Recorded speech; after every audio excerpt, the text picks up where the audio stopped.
présenter, donc on continue à parler du Data Hub. C'est une après-midi, vous l'aurez compris, qui est sous le signe de GeoNetwork UI, donc cette librairie cliente de GeoNetwork et qui sert à créer un certain nombre d'applications, Data Hub, Metadata Editor, Data Feeder, etc. Là, plus spécifiquement, on va vous présenter la capacité qu'on a développée récemment dans GeoNetwork d'instancier des data hubs pour chaque sous-portail qui est créé dans GeoNetwork. Alors ça, c'est une phrase qui est peut-être compliquée puisqu'elle mobilise plusieurs mots compliqués. Sous-portail, qu'est-ce que c'est qu'un sous-portail? On en parlera. Data hub, bon, je pense que tout le monde ici en a entendu parler. Mais voilà. Et puis marque blanche, c'est pour répondre à ce besoin qui a été exprimé à de nombreuses reprises déjà ici et ailleurs, d'intégrer des bouts de vos données dans divers autres endroits de votre, là où vous souhaitez réutiliser vos données, vos métadonnées. Donc, dans quelle mesure ces développements-là permettent de disposer de ça et à quelle échéance? Est-ce que c'est maintenant? Est-ce que c'est plus tard? Avec quelles limitations? Donc, je vais laisser la parole à mon collègue Florent et le laisser se présenter également. Merci. Bonjour, donc moi c'est Florent Gravin de Camp to Camp et effectivement je suis pas mal intervenu sur GeoNetwork dans le passé et GeoNetwork UI. Aujourd'hui on a mélangé un petit peu les deux présentations parce que les sous-portails finalement c'est un peu une composante de la marque blanche. Comment décliner votre portail sur une sous-partie de votre catalogue pour des biens spécifiques, que ce soit des biens thématiques ou des biens liés à un organisme ou une organisation. Du coup, ce que je voulais un peu montrer, c'est comprendre comment fonctionne le Data Hub, mais très brièvement, comment il s'intègre dans GeoNetwork UI, et comment, grâce à cette intégration technique, on peut le décliner sous différentes manières, et on peut l'utiliser et en bénéficier de différentes façons. Et du coup, ce que je vais montrer, c'est d'abord le Data Hub d'une manière générale. Ensuite, on va intégrer la présentation sur les sous-portails pour montrer comment ça a été intégré dans l'interface d'administration de GeoNetwork. Puis, on va faire un petit tour des Web Components qui étaient à l'origine faits pour intégrer des parties du Data Hub dans des sites tiers.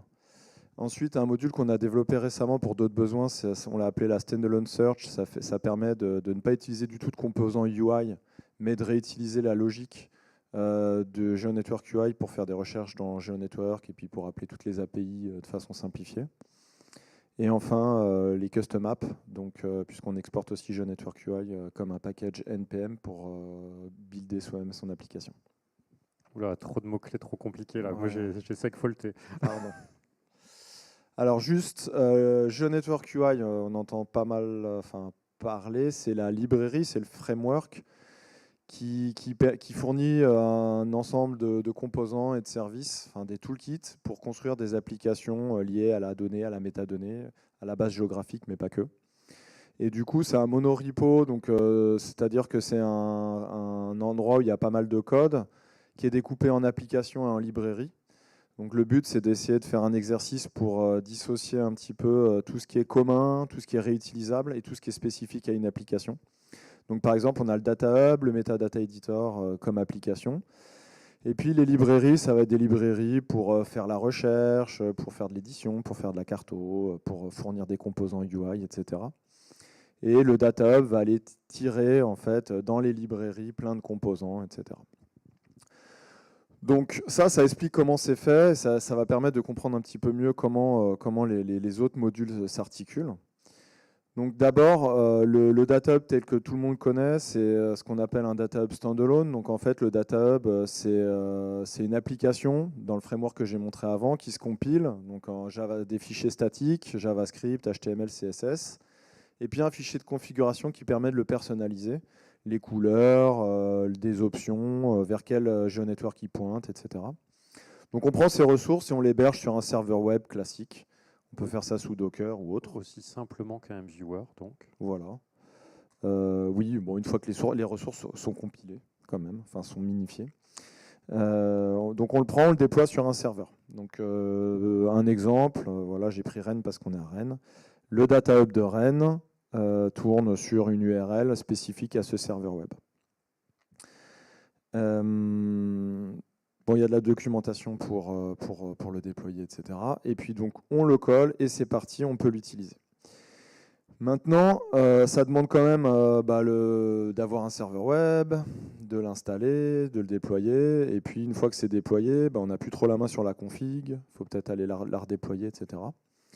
Et du coup, il y a eu une demande. Tu peux peut-être l'introduire. Oui, merci INRAE et IRD d'avoir financé une extension GeoNetwork, un plugin GeoNetwork. Oui, ça existe, les plugins GeoNetwork. Au même titre qu'il y a des extensions dans GeoServer, il y a des extensions dans GeoNetwork. Vous pouvez aller sur la page SourceForge de téléchargement de GeoNetwork et vous trouverez un plugin datahub.zip à dézipper, à mettre dans le dossier web1flip de son GeoNetwork. Et pouf, ça tombe en marche après un redémarrage. Vous avez un datahub en standard et N datahub, mais Florent va l'expliquer après. Ça se base sur quoi? Ça se base sur les sous-portails de GeoNetwork. Donc en fait, pour avoir un data hub, il suffit de configurer un sous-portail dans GeoNetwork. Donc dans l'administration, je vais faire une démo. Donc un sous-portail, en gros, c'est un subset, une sous-partie des métadonnées, de tout ce qu'il y a sur GeoNetwork, qui est défini par différents filtres. Je ne sais plus s'il y a un filtre spatial. En tout cas, on peut mettre des filtres. Donc c'est des filtres Lucene, parce qu'à la base, il y avait un index Lucene et Elasticsearch est basé sur Lucene. Donc on peut définir pas mal de règles pour catégoriser son sous-portail. Donc là, par exemple, j'ai dit je ne veux que les ressources de type map ou map statique ou map digital ou des séries, parce qu'en fait, sur l'exemple que j'avais pas de map. Mais pour faire une cartothèque, par exemple, on fait un entry point, un sous-portail cartothèque, et du coup, on voit que nos cartes. Donc ça crée un entry point pour un sous-catalogue dans GeoNetwork. Ça veut dire que d'habitude, quand on tape sur l'API de GeoNetwork, on tape sur le catalogue global. Et là, en fait, on a une API qui est préfiltrée, donc il n'y a rien besoin de faire dans les filtres Elasticsearch, etc. C'est côté serveur. Ça va être préfiltré sur cette sous-partie des métadonnées de GeoNetwork. Si je traduis entry point, parce que ce n'est pas forcément clair pour une URL. Oui, une URL d'accès à l'API. Au lieu d'aller sur /geonetwork/srv/api, qui est l'API pour toutes les ressources de GeoNetwork, si tu vas sur /geonetwork/ le nom de ton portail /API, tu accèdes à toutes les données qui correspondent au filtre qui a été exprimé là en requête Lucene. J'essaye de... Donc on crée ce sous-portail, ça crée un point d'accès, et puis on peut déployer le data hub directement dans l'interface de GeoNetwork et on peut modifier sa configuration. Donc je vais montrer ça ici.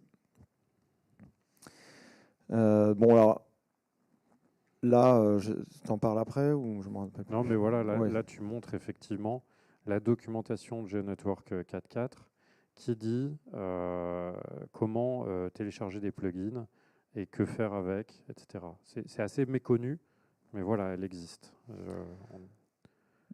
Juste, voilà, c'est tout. Donc une fois qu'on déploie le plugin, on va avoir la fonctionnalité ici qui va être activée. Donc on va dans Setting, Paramètres, Catalogue, Source. On a tous nos nœuds de moissonnage, nos sous-portails, etc. Et là, je vous montrerai le vrai après. J'ai créé cette cartothèque.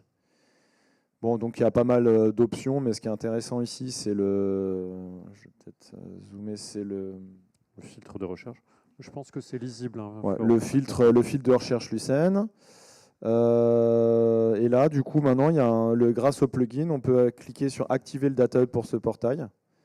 Et puis, ça nous montre un data hub, donc un data hub comme ça, qui est le data hub classique. Et puis, on peut configurer directement dans l'interface d'admin le look du data hub qui est déployé. Donc, il y a toutes les options du data hub. Donc là, par exemple, il faut que je réussisse à zoomer ça. Bon, les classiques, ça va être les couleurs primaires, secondaires, le bandeau, et puis peut-être les polices. Et du coup, on modifie ce fichier, et puis on peut... Il est où le bouton? Ici. Ouais. Si on clique sur ce bouton-là, on accède directement à l'interface. Directement au Data Hub. Donc on voit que c'est hébergé directement sur /GeoNetwork /CarteTech Data Hub. Donc là, Il est magnifique. voilà. Donc ça, c'est un Data Hub. Hein. Donc j'ai mis une petite fonte un peu sympa, mais on peut, si on l'enlève, si je mets ça entre commentaires, par exemple.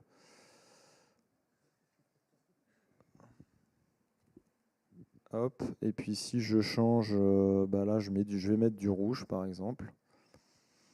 On sauvegarde. Donc c'est en haut.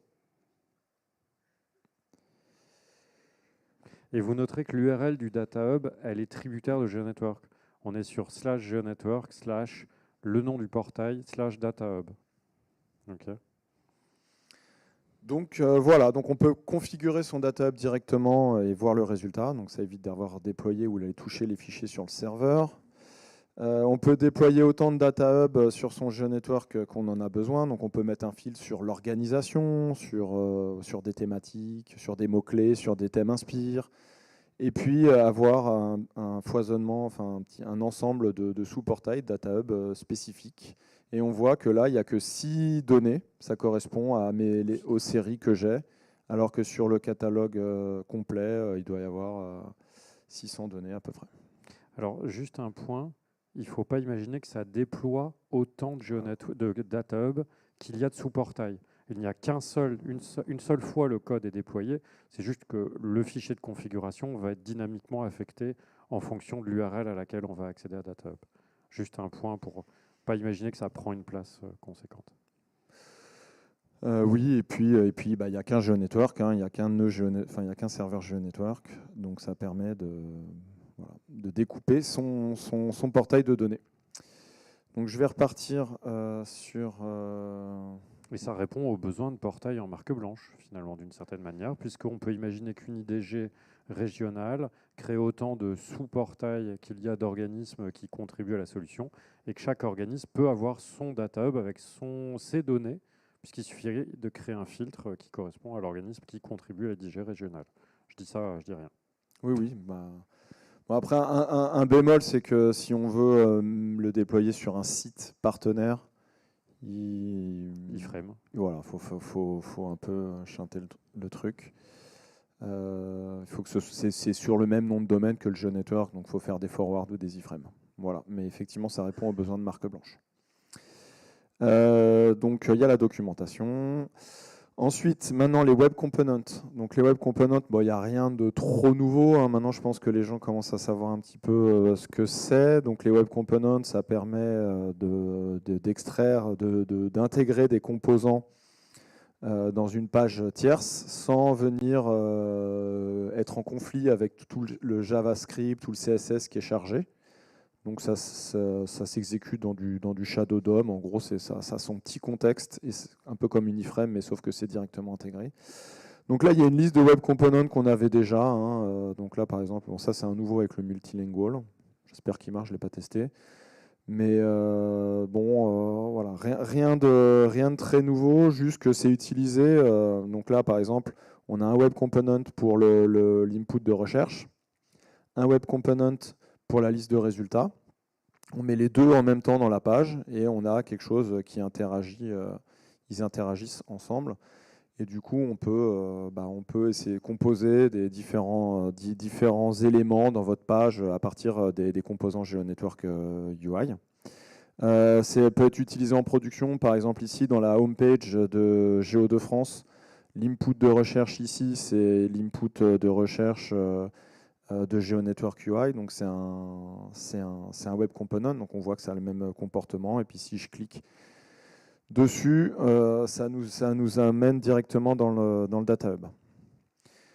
Voilà, en gros, on injecte un petit bout de code du web component dans la page et le code est reconnu comme étant quelque chose de standalone, d'indépendant. Et on peut, par exemple, voir les données dans une table, dans le graphique, à partir juste de l'UID. Donc on essaye de simplifier les usages. Je dirais que ce qui est bien, c'est que c'est clé en main, on peut facilement travailler avec, c'est très rapide d'intégrer dans une page. C'est configurable, donc il faut savoir que la police et les couleurs, etc. Alors les couleurs, c'est c'était avec des variables CSS. La police, ça transperce le Shadow DOM, donc ça hérite. Donc on peut les customiser pour qu'ils soient un petit peu plus jolis. Je dirais que ce qui est un peu compliqué, c'est que la liste est figée. Donc c'est-à-dire que tous les composants qui existent dans GeoNetwork UI ne peuvent pas être exportés en Web Component. Il faut le faire avec du code. Et puis comme on utilise Angular, c'est pas hyper natif, donc c'est un petit peu complexe à implémenter, mais c'est pas non plus trop sorcier d'exporter un nouveau Web Component. La recherche standalone, donc ça c'est un peu nouveau, c'est si on veut pas du tout utiliser Angular, les composants GeoNetwork UI ou rien, et qu'on veut se faire sa propre interface, par exemple en Vue ou en autre, on peut toujours interagir avec le catalogue. Donc il suffit de charger la librairie qui est sur un CDN, et puis on met notre API, on met 2-3 paramètres, et ensuite on peut faire une recherche comme ça, par exemple, avec un petit peu le modèle de GeoNetwork UI. Et tous les traitements sont faits, donc les connexions à Elasticsearch, ensuite on processe la réponse pour savoir qu'est-ce qui est téléchargeable, qu'est-ce qui n'est pas téléchargeable. Bon, en fait, il y a plein de traitements et de logiques qui sont implémentés dans GeoNetwork UI qui sont faites, donc vous n'avez plus besoin d'écrire du Elasticsearch ou de lire du Elasticsearch, et tout est fait. Donc par exemple, très rapidement, la plateforme de SwissGeo à utiliser cette technologie. Donc, par exemple, c'est une appli qui est faite sur leur GeoAdmin. Et quand on fait une recherche, alors je ne sais pas s'il y a des résultats, on va retrouver les résultats de GeoNetwork UI triés pour être ajoutés sur la carte. Donc, il y a toute la logique du code qui est faite sans utiliser du tout les composants. Et le dernier, la custom app. Donc là, c'est par exemple la Mel qui a fait une custom app. Donc je ne sais pas si je l'ai ici. En gros, le code de GeoNetwork UI est aussi exposé comme paquet NPM. Donc ça veut dire qu'on peut créer une nouvelle application et importer le GeoNetwork UI comme paquet. Donc on a accès à tous les composants, les librairies, les composants UI, la logique. Et ensuite, on peut se faire sa propre application. Donc j'ai écrit un article il n'y a pas longtemps sur le sujet. Donc si vous voulez la déployer, en commencer une, vous pouvez aller regarder cet article. Et voilà. Et je voulais faire une petite démo, mais j'ai oublié de relancer le truc. Donc bon, voilà pour la custom app. Pourquoi on ferait une custom app? Ça répond à quels objectifs? Alors, donc, en gros, le Data Hub, il est ce qu'il est. C'est une application de GeoNetwork UI, mais si jamais on a envie d'avoir une autre application qui est un petit peu différente, donc je ne sais plus où elle est. Bon, dont le comportement et l'apparence est différent. Voilà, si on veut aller plus loin que les possibilités offertes par le fichier de configuration native de Data Hub, changer l'ordre des composants dans la page, des choses comme ça. Oui, si on veut intégrer une carte, si on veut aller au-delà du Data Hub, le Data Hub, c'est-à-dire que si on commence à forker, on va être un petit peu embêté par la suite si on veut changer du comportement. Si on veut une autre interface, donc par exemple l'interface de la mail, qui est là, vous voyez que c'est complètement différent, même si dans le fond c'est les mêmes composants.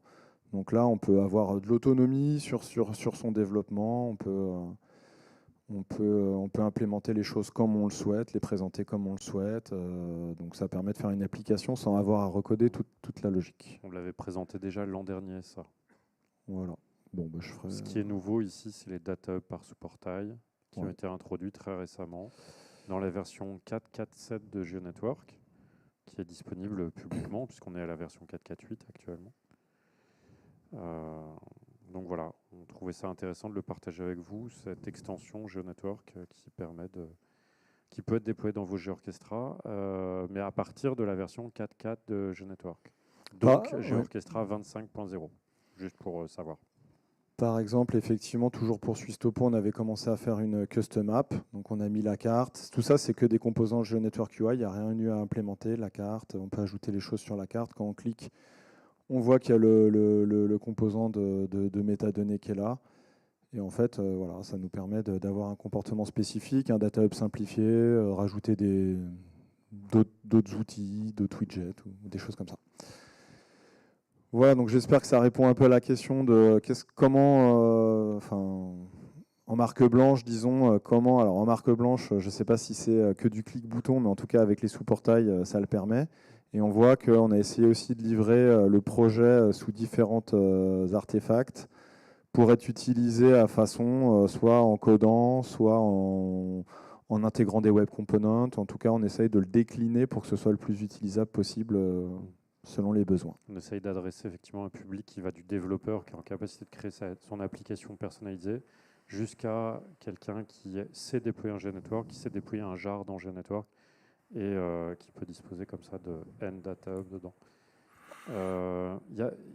Juste pour aller un petit peu plus loin, cette présentation fait aussi écho à une demande du INRAE d'aller un peu plus loin, qui serait de dire j'aimerais que, bon, maintenant on a un data hub par sous-portail, mais j'aimerais l'avoir à une URL personnalisée. Pour l'instant, on l'a qu'à une URL de la plateforme. Hein, si le GeoNetwork est déployé sur mondidg.fr, les sous-portails sont sur mondidg.fr. Donc, on a apporté un début de réponse qui est si on veut intégrer un data hub de sous-portail sur une autre URL, il faut faire une page HTML avec un uniframe qui pointe vers le truc, etc. Bon, c'est pas extraordinaire, hein, faire des iframes alors qu'on parle de web component.